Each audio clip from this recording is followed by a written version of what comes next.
Olá, turma, tudo bom? Então, vamos abordar agora a parte final deste conteúdo dessa semana, que é a elasticidade dos materiais. Então, eh, talvez vocês devam estar se perguntando como é que a gente pode estar falando de equilíbrio de corpos rígidos e depois falar de elasticidade. Elasticidade é justamente o oposto de algo que é rígido, né? Então,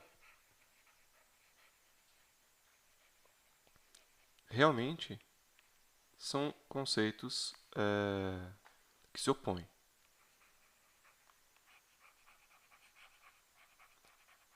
Para a gente lembrar o que é um corpo rígido, que a gente vê lá em Física 1, um corpo rígido é quando a gente não. Primeira coisa, o que é um corpo extenso? Isso a gente falou nas outras aulas. Um corpo extenso é algo que não é só uma partícula, são várias partículas de massa juntas e que essa junção de várias partículas de massa dão uma estrutura para um corpo, com este formato que eu estou esboçando aqui, por exemplo. Então, quando a gente trata de, sei lá, um cilindro, um cubo, uma pirâmide, como um corpo rígido, a gente não pode mais pensar que as forças atuam no centro de massa somente. A gente tem que pensar onde elas atuam, porque ela pode causar algum tipo de rotação. Então, isso aqui já foi discutido. Mas mesmo assim, sendo um corpo extenso, ele normalmente é tratado como um corpo rígido. O que significa? Que as posições dessas partículas infinitesimais de massa, elas não se alteram com o tempo. Ou seja, essa distância que eu estou fazendo em vermelho, e essa outra, e essa outra, e essa outra, elas são fixas. Nada pode fazer com que as partículas de massa se aproximem ou se afastem em relação às suas vizinhas. Só que isso é uma idealização. Na prática, não existem corpos exatamente rígidos. Nenhum corpo é rígido. Por quê? Mesmo um material extremamente duro, ele vai ter as suas partículas. A gente sabe o que significam as partículas do corpo. São moléculas, né? Então, se eu desenhar algumas bolotinhas aqui, imagine que são moléculas que compõem a matéria. Que se olhada numa escala microscópica você conseguisse distingui-las. Quando você pressiona este objeto, existem várias formas de se pressionar ele. Se você coloca uma força uh, daqui para cá e uma força de lá para cá, essas forças, elas, se tiverem o mesmo módulo, a resultante delas é zero. Então, teoricamente, se você não se preocupasse com a elasticidade do material, ter essas duas forças atuando sobre ele teria o mesmo efeito do que não ter nenhuma força atuando sobre ele. Só que nós sabemos, pela nossa própria vivência cotidiana, que ser empurrado dos dois lados não causa na gente o mesmo efeito do que se a gente não tivesse sendo empurrado por força nenhuma. Por que existe esse efeito? Porque existe toda uma transferência da compressão que é sofrida em uma extremidade nas moléculas vizinhas. Então tem toda uma distribuição de tensão, porque essas moléculas, cada uma delas vai ficar com a sua distância ótima um pouquinho perturbada em relação à distância que ela tinha antes de haver essas forças atuando. Porque internamente o que vai equilibrar essas forças são forças de repulsão eletromagnéticas. E isso fará com que a distância se altere. Muito pouco, quase que indistinguivelmente. Mas como são muitas moléculas, o efeito somatório de todas elas talvez possa fazer alguma diferença. É então essa mobilidade das partículas infinitesimais que compõem os corpos extensos que dão a ele a característica de elasticidade. A elasticidade, portanto, é justamente essa propriedade que qualquer material possui de ser deformado quando submetido a forças externas. Então, toda vez que vocês ouvirem falar em corpo rígido, vocês têm que ter em mente que é uma idealização. Obviamente que alguns corpos, alguns materiais são mais elásticos, são mais molengas, e outros são mais rígidos, são mais duros. Mas um corpo rígido, exatamente, não existe.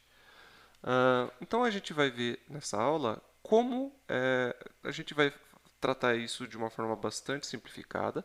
Nós vamos trabalhar aqui com 3 possibilidades de se deformar um corpo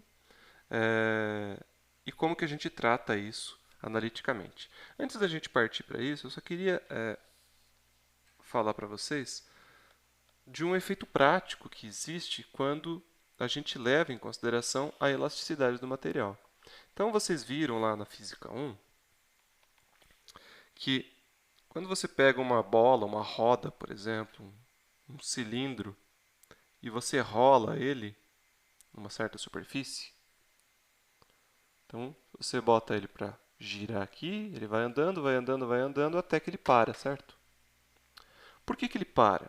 Você pode pensar, tem as forças dissipativas, as forças que vão tirando a energia cinética do material. Tá certo isso, tá? Não tem nenhum problema você dizer isso. A questão é, como que a força de atrito pode estar roubando a energia cinética se ele não está sendo arrastado, ele está rolando? A força de atrito e qualquer força só realiza trabalho se houver deslocamento. E aqui as partículas da superfície da roda, elas não deslizam sobre as partículas da superfície em cima da qual ele está rolando. Então, esse ponto aqui não está escorregando. É diferente de você pegar uma caixa e você arrastar ela. Aqui sim, a força de atrito da superfície está realizando trabalho. Então, ela está se deslocando sobre os outros pontos. Aqui não. Na roda, os pontos eles encostam e se desencostam, eles não se arrastam.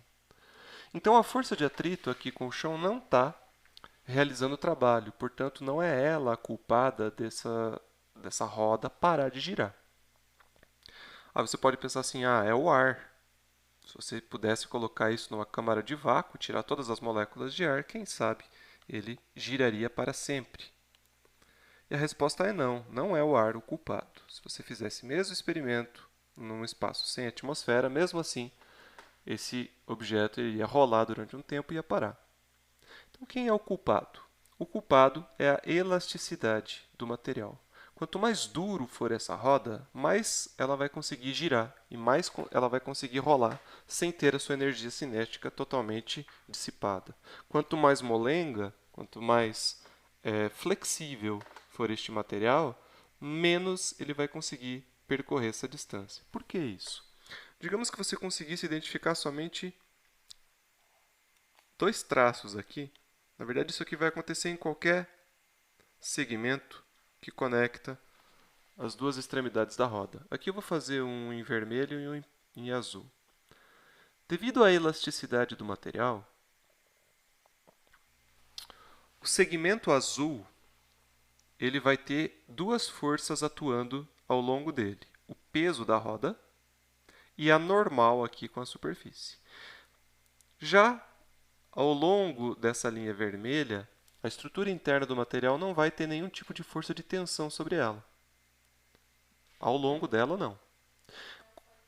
Consequentemente, esse traço azul vai ser um pouquinho mais curto, ele vai ser um pouquinho mais encurtado, devido à deformação, do que o traço vermelho. Só que a bola está girando, certo?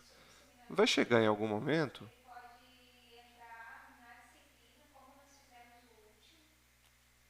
Tentei desenhar aqui uma bola mão livre.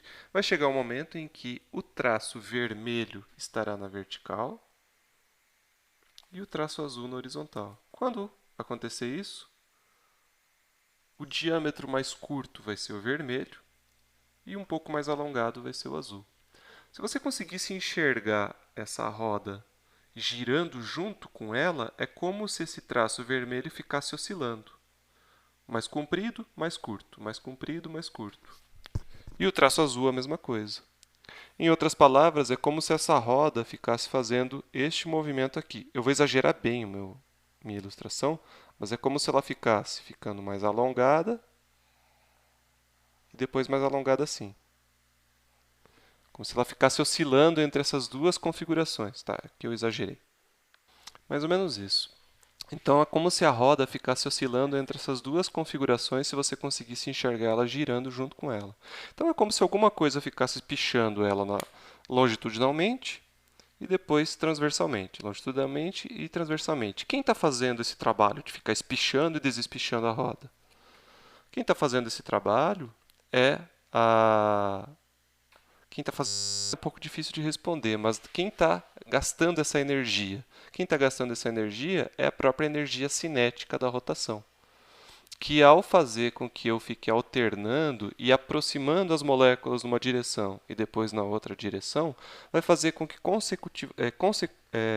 repetidamente a energia seja transferida do movimento da roda para este movimento aí das moléculas dentro dela. Então eu estou transferindo energia macroscópica para energia microscópica. E obviamente que isso vai ser dissipado na forma de calor. Em outras palavras, a roda aos poucos vai ficar cada vez mais aquecida. Se eu tivesse um objeto exatamente rígido, não haveria esse tipo de perda de energia. Então aqui nós vamos separar as possibilidades de se deformar um objeto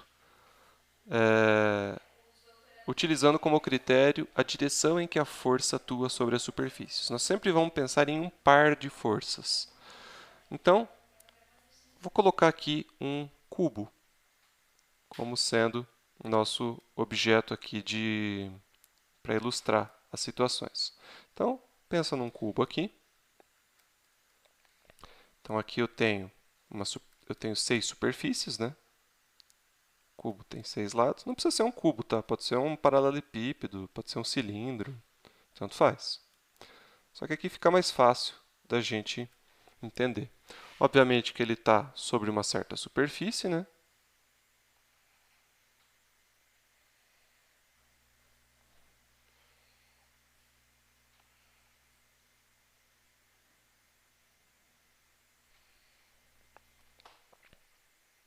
E digamos que você faça sobre essa superfície aqui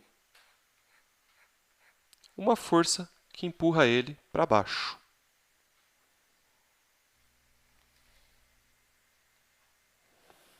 Deixa eu só aumentar aqui. Você faz sobre essa superfície uma força assim, ó, empurrando para baixo. Obviamente que se só houver essa força e nenhuma outra, não será mantido o equilíbrio, né? Eu teria uma resultante para baixo e esse objeto iria afundar. Então, o que acontece? Aqui embaixo, devido ao contato com a superfície, você vai ter uma outra força, que é a força normal.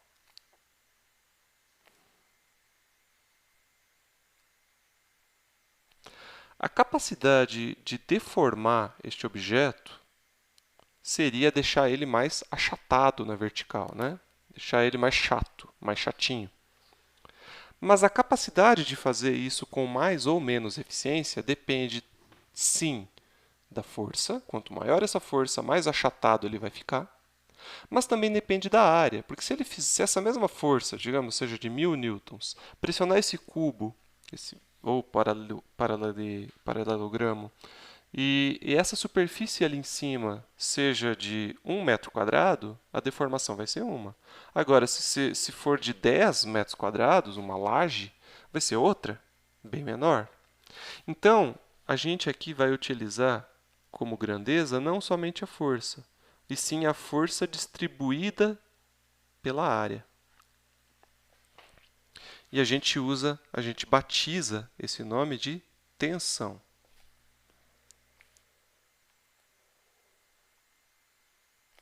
A tensão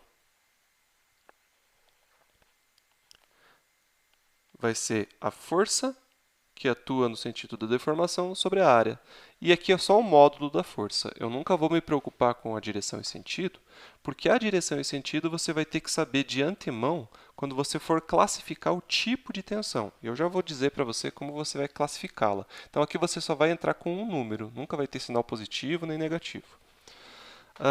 Essa força sobre a área, talvez alguns de vocês que lembrem lá no ensino médio, lembram que tem a ver com pressão, né? A pressão é um tipo de tensão, só que qual que é a diferença da pressão? A pressão atua necessariamente em todas as superfícies. Então, se isso aqui fosse uma pressão, eu teria que ter uma força daqui para cá, uma força daqui para lá, uma que atua aqui e outra que atua lá atrás. Então, quando eu consigo escolher um par de sentidos em uma única direção, faz mais sentido chamar de tensão, apesar de ter a mesma unidade, que é Newton por metro.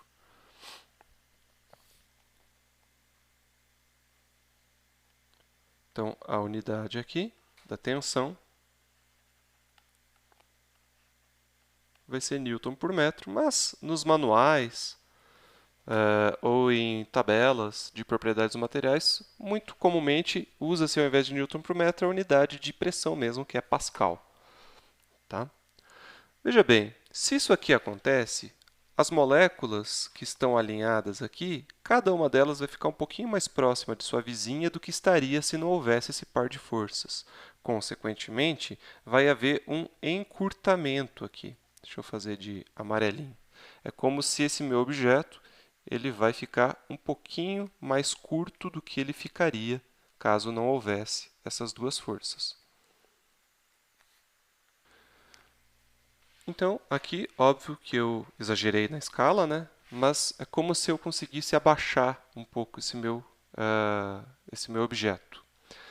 Aqui eu exagerei na escala, como não é perceptível na maioria das vezes, mas eu chamei isso aqui de ΔL. Então, vamos chamar esse ΔL aqui de distensão. Aqui eu localizei essa distensão como se fosse em uma única face. Na verdade, todas as moléculas vão ficar mais próximas uma das outras. Tá? Então, ela vai se distribuir, essa distensão, ao longo da cadeia de moléculas. Então, você não vai conseguir distinguir aonde aconteceu e concentrar só em uma extremidade. Obviamente que se ele estiver apoiado numa superfície rígida, você vai medir isso aqui duas vezes. Se tivesse um aparelho de alta precisão, perceberia que ele ficaria um pouquinho mais curto após ser submetido a essas forças. Mas se você pintasse ele, você fizesse várias pintinhas assim, ó, equidistante uma das outras, na lateral deste objeto, e você medisse a distância dessas pintinhas, desses pontinhos aí, você veria que cada um deles estaria mais próximo do seu vizinho quando sob a atuação dessas duas forças do que eles estariam caso não existissem essas duas forças. Ou seja, essa distensão ela se distribui ao longo do material e não se concentra só em uma das faces. Só que para a gente determinar a relação da tensão com a distensão, a gente sabe que se esse objeto aqui ele for muito comprido, essa distância ao longo da qual você aplica a força for muito grande, é mais fácil de deformar do que um objeto que já é curtinho. Então, a gente vai usar um outro parâmetro adimensional dessa vez, que é o ΔL, dividido pelo L inicial. O que é o L inicial? É este comprimento todo que eu tenho aqui. Da face superior até a face inferior. Todo isso daqui é o meu L. E eu vou chamar isso daqui de deformação.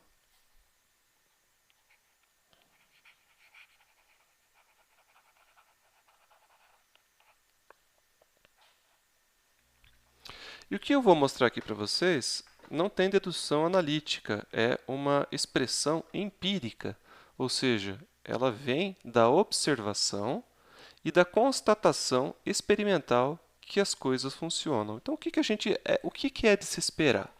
Que quanto maior for a tensão que você aplica no material, maior vai ser a deformação, ou seja, essas duas grandezas elas têm uma relação direta.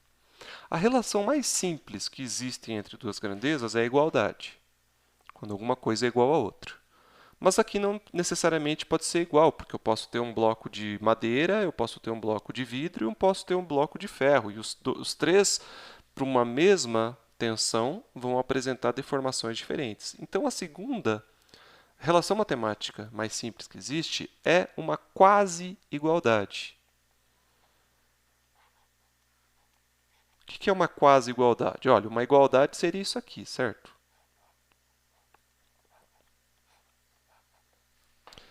Existe uma outra relação chamada proporcionalidade. O operador é o alfa. O que é uma proporcionalidade? É uma relação que fala o seguinte: se você dobra a tensão, você dobra a deformação.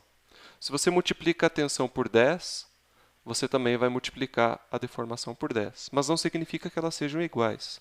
Se você quiser expressar uma proporcionalidade como uma igualdade, o que você faz? Você coloca um sinal de igual e aqui na frente você coloca um número fixo, chamado constante de proporcionalidade. Então, toda grandeza que é um número constante vezes a outra é uma grandeza proporcional, de maneira que a relação de uma com a outra é uma linha reta, portanto, uma relação linear. Neste caso aqui, a constante é o que a gente chama de E, que é a constante de Young. Normalmente essas constantes ou são constantes universais da física, ou quando é no caso de um material, que é o caso, é uma constante que depende do material. Então, essa constante E é uma propriedade do material. Cada material vai ter o seu. E a gente chama este E, o nome que a gente dá para ele, de módulo de Young.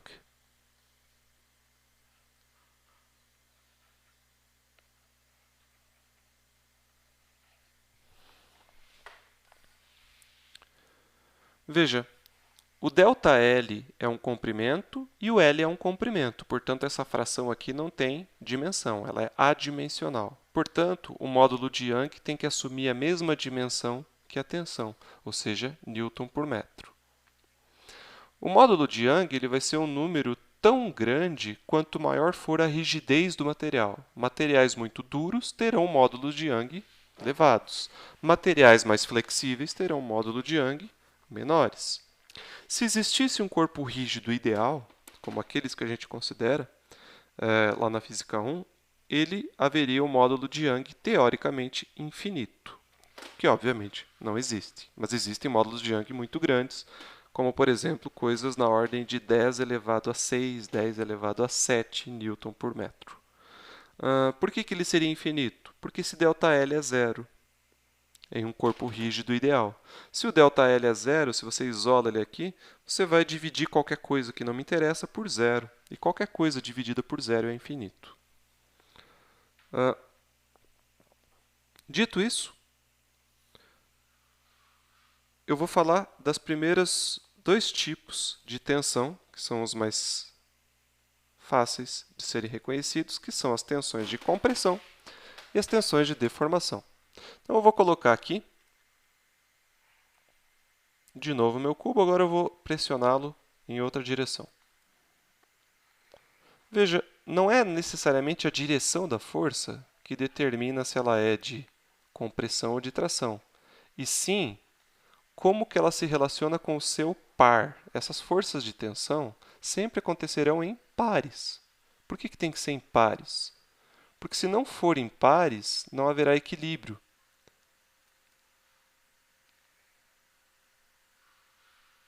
E a força de tensão, a tensão necessariamente é uma força que mantém o equilíbrio, só que ela atua na estrutura interna do objeto. Então, se eu aperto de um lado com uma força F e do outro lado com uma força F também, mas os sentidos atuam para dentro da superfície, e neste caso a área aqui não é mais a área do topo, seria essa área lateral, que é a mesma que eu tenho do outro lado. Essa força sobre a área é uma tensão de compressão. Então, coloquialmente falando, são forças que atuam tentando apertar o objeto. E a tração, creio que vocês já estejam imaginando como ela é, né? Vou até fazer um corte aqui do flow. Então, está aqui, como eu imaginei que vocês deveriam estar imaginando, A tração é justamente uma força que atua no sentido de tentar espichar, ou seja, ela atua na superfície, apontando para fora da superfície. Então, essa é uma tensão de tração.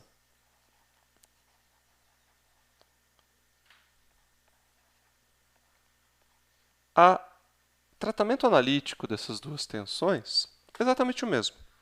A equação é a mesma. Força sobre a área é igual ao módulo de Young, que multiplica o ΔL sobre L. O que muda é a interpretação do que é o ΔL.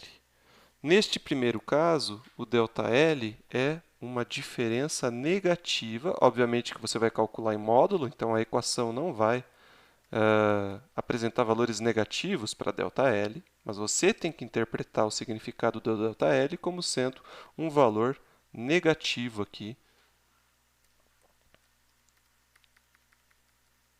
para a distensão. Eu vou fazer de linha cheia, senão dá muito trabalho.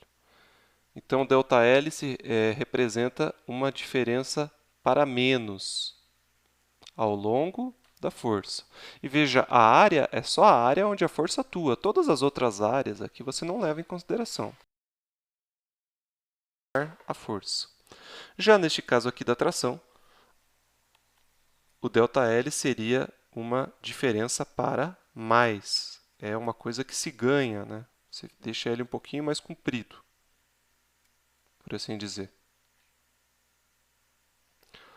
Como eu falei antes, eu estou concentrando todo o acréscimo ou decréscimo de comprimento em uma das faces, mas não é assim que acontece, né? Isso aqui fica homogeneamente distribuído ao longo de toda a cadeia de moléculas nas distâncias intermoleculares. Então, aqui, na tração, o ΔL é um acréscimo de comprimento, e aqui na compressão, o ΔL é um decréscimo de comprimento. Tranquilo, né, gente? Bem de boa. Então, quanto maior for a área de aplicação da força, menor a tensão. Quanto maior a força, maior a tensão.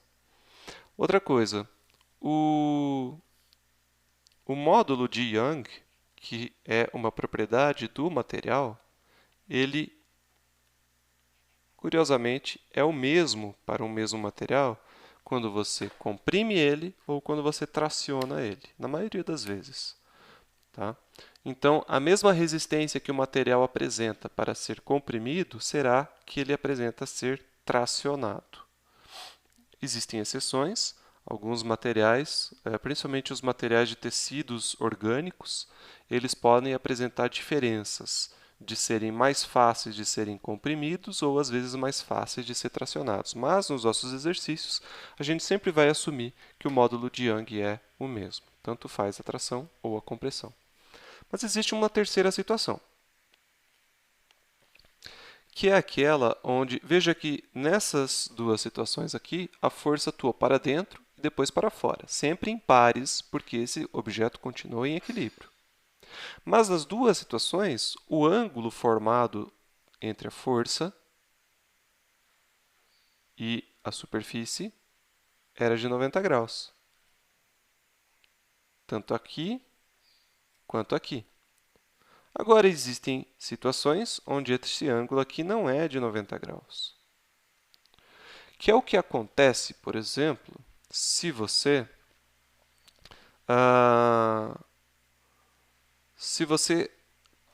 freia o carro e as rodas arrastam sobre o asfalto e esse asfalto, digamos que ele não esteja muito seco ou se essa ação for repetida muitas vezes. O tipo de tensão que as rodas do carro exercem sobre o asfalto não são tensões de compressão. Tem um pouco de compressão por causa do peso do carro, mas o atrito da roda não faz uma tensão de compressão. É um outro tipo de tensão que é o terceiro que nós vamos falar aqui. Então, novamente, vamos desenhar o nosso cubo. Fazer um corte aqui. Então, está aqui meu cubo. Eu vou focar nessa superfície superior aqui.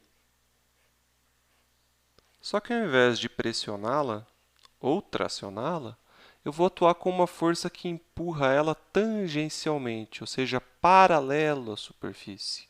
Muito difícil você fazer essa força exatamente paralela, normalmente a gente consegue fazer uma força assim, né? Meio oblíqua. Essa força aqui que eu estou representando, ela teria uma componente de compressão e uma outra componente horizontal, que é dessa nova forma de deformá-lo que eu vou falar agora, chamada cisalhamento. O cisalhamento é quando você atua tangencialmente a uma superfície. Então, se você conseguisse isolar somente a componente tangencial, ela seria isso daqui. Ela atua assim, ó, de raspão, se você quiser pensar. Obviamente que se só existisse essa força, isso aqui ia tombar no limite, né? Ou então ia ser escorregado para o lado. Então você necessariamente tem que ter um par de forças para manter o equilíbrio, aquela história que a gente já vem repetindo. Então você tem que ter uma força contrária aqui. Então essas forças aqui de deformação sempre são em pares, ou devido ao atrito com uma superfície, ou porque ele está fixo ali por algum outro motivo. Tá? Então você tem um par de forças de cisalhamento, que é o tipo de força que você atua quando você folha as páginas do teu caderno. Você está arrastando ela tangencialmente à superfície. Ou qualquer outra força cuja componente seja assim. Que tipo de deformação você causaria? Ora, se esse material te permitisse visualizar a deformação, eu vou fazer desse verdinho aqui. Você veria alguma coisa assim, ó, meio tortinha para o lado. Óbvio que você não vai conseguir visualizar isso,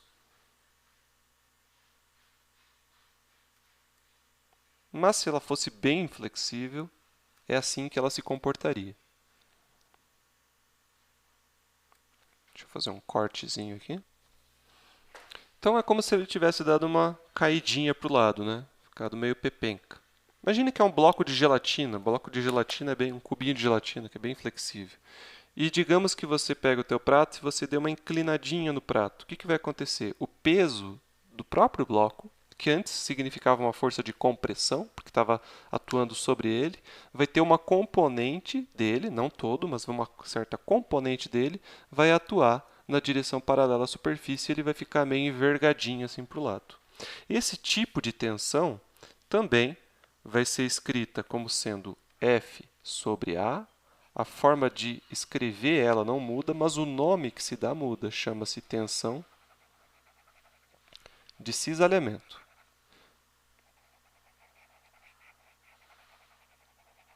Então, como eu falei antes, a equação não vai te dizer se ela é de compressão, tração ou cisalhamento. É você que vai ter que dizer isso analisando como que a força se relaciona com a área sobre a qual ela está atuando. A deformação aqui seria um delta x, só para distinguir do L, sobre L. O que é ΔX? Seria essa distância aqui. Ó. Seria a distensão na direção da força.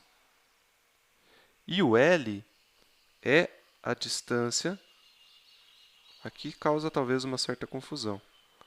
O L é a distância perpendicular à força. Por quê? Quanto maior o L, quanto mais alto for este objeto, mais fácil de você deformar na direção de ΔX. Então, essa daqui é a deformação de cisalhamento.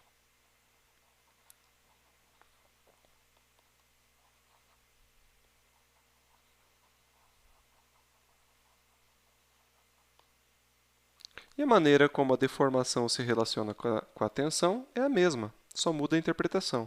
Força sobre área é igual a ΔX sobre L. Só que aqui sim, alguns materiais podem ter essa constante aqui muito diferente do módulo de Young, que é o que mede a tração e a compressão. Então aqui a gente usa uma outra letra, pode ser o G, em alguns livros usa-se o M, e o M também é um módulo de elasticidade.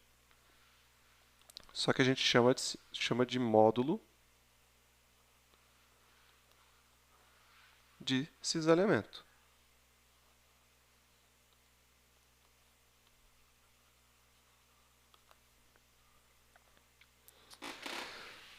E esses são os três tipos. Então, pessoal, Toda vez que a gente ouvir falar em elasticidade ou algo que é elástico, vocês têm que ter em mente que a gente está falando de proporcionalidade. É a proporcionalidade de uma tensão com uma deformação. Quando a gente for falar de oscilações, a gente vai voltar nesse assunto. A maioria das oscilações que a gente usa nos exemplos é utilizando o contexto de mola. E a mola é o o instrumento aí que se comporta mais linearmente durante o maior intervalo de tempo. O que é se comportar mais linearmente? É o mais próximo de um elástico.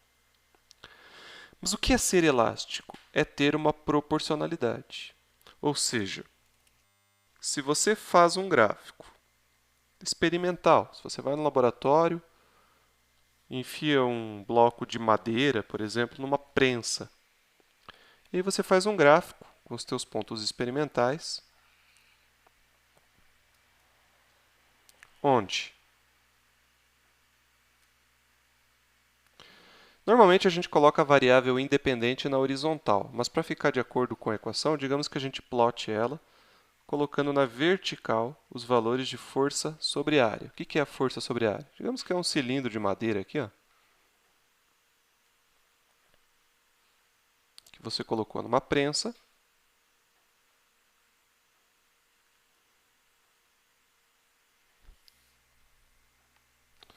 Inclusive, eu recomendo um canal de YouTube que é muito bom, chama-se Hydraulic Press. É de um russo e é bom para desestressar, porque a proposta é muito simples.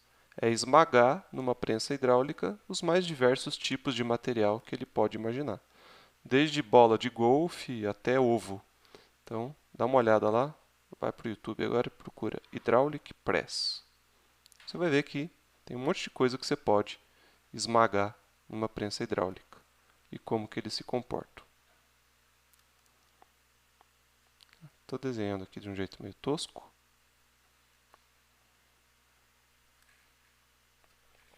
E aí você começa, pode ser para cima ou para baixo. Vamos supor que está para baixo aqui. A força. E aí você começa a pressionar este material. E à medida que você vai pressionando ele, você vai tendo os seus dados experimentais dizendo o quanto que ele está sendo contraído, né? Qual é a distensão dele. Se você divide a distensão pelo comprimento inicial, que era daqui até lá em cima, você tem a deformação.